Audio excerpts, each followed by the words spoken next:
Prvi turnir streličarstva na otvorenom u ovoj godini okupio je na Petrovaradinskoj tvrđavi 11 timova koji su pucali sa po 144 strele na daljinu od 90, 70, 50 i 30 metara u muškoj i 70, 60, 50 i 30 metara u ženskoj konkurenciji. Turnir je bio i kvalifikacioni za svetsko prvenstvo koje će se održati u junu u Madridu, a vizu za Španiju izborio je jedino Danilo Mijoković iz Pančeva. To je jedan u nizu turnira koji se organizuju, ali je bio posljednji pred jedan period koji mora da se, znači ima jedan rok kad treba da se prijavi na svetsko prvenstvo, to je otprilike mjesec dana kad treba prijave da stignu, a ovo je bio posljednji turnir pre tog roka.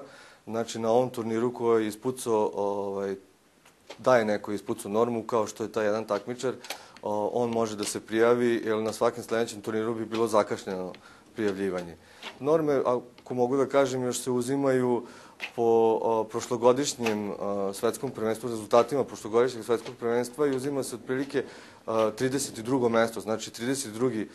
streličar koji je zauzeo 32. mesto, koliko je otprilike ispucao, pa se to uzima kod nas za tu neku normu da bi ga Savez mogao slati na tako neko takmičenje. Iako nisu izborili plasman za svetsko prvenstvo, članovi kluba NS 2002, inače organizatora takmičenja, nisu razočarali. Što se tiče naših takmičara, ja sam zadovoljan samim brojem koji su naši takmičari uzeli učešće na tom turniru. Ja mislim da je turnir sasvim lepo protekao. Sad za rezultate manje više, to je sad početak outdoor sezone, znači pucanje na otvorenom. Postigli smo uglavnom svi lične rekorde, jer smo mi vrlo mlad klub i dosta jedan kratak period pucamo na otvorenom, tako da sve u svemu i sa organizacijom i sa našim učešćem ja mogu reći da sam zadovoljan. Pa moji utisci su da je ovaj turnir bio dosta posečen za razliku od nekad ranije, kad je bilo mnogo manje takmičara. Moji rezultati, pa mogu bi kazati da bi mogli biti mnogo bolji. Ja sad već manje treniram nego što bi trebalo, tako da se to i odražava na rezultat. Posle ovog turnira u NS 2002 imaju jasniju sliku koliko vrede u međunarodnim okvirima. Pa mislim da imamo prilično jasnu sliku i što se tiče u našem klubu, a i što se tiče uopšte u streličarstvu u Srbiji. Znači mi smo tu negdje blizu te norme, znači da bi eventualno mogli biti negdje među prvih 50 streličara, da ispucamo tu negdje 1200-1250.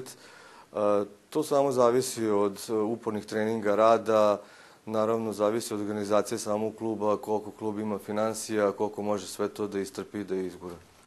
NS 2002 bio je dobar domaćin ovog takmičenja, a uslovi za održavanje turnira u streličarstvu i uopšte za bavljenje ovim sportom u vojvođanskoj prestonici polako se popravljaju.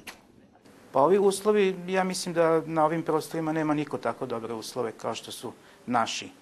I za gađanje napolju i za unutri. Mislim, ne zavisimo od nikoga. Ranije se to moralo tražiti od grada, pa se dobijalo recimo na sajmištu za zimske treninge, a letnji treninzi su se održavali na strelištu kod Kačkog, kod rafinerije tamo gdje je gradsko strelište i malko je bilo jako nezgodno da se odlazi tamo. Novosadske streličare očekuju sada brojna takmičenja u zemlji i inostranstvu.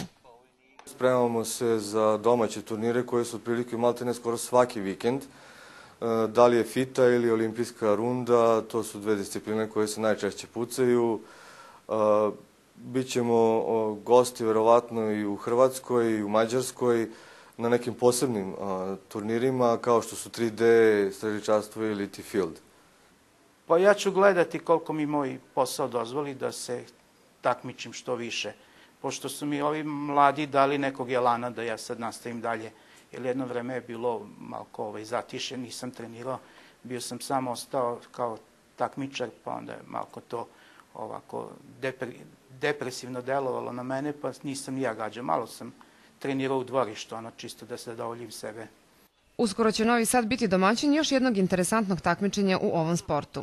Ja mislim da je kod nas olimpijska runda. To je znači sve na daljini 70 metara, pucaju se 72 strele. To ćemo uvrstiti kao tradicionalni turnir koji će se zvati Elisavetin kup. Jelisavjetin kup će se održati na otvorenom na Petrovaradinskoj tvrđavi 29. maja.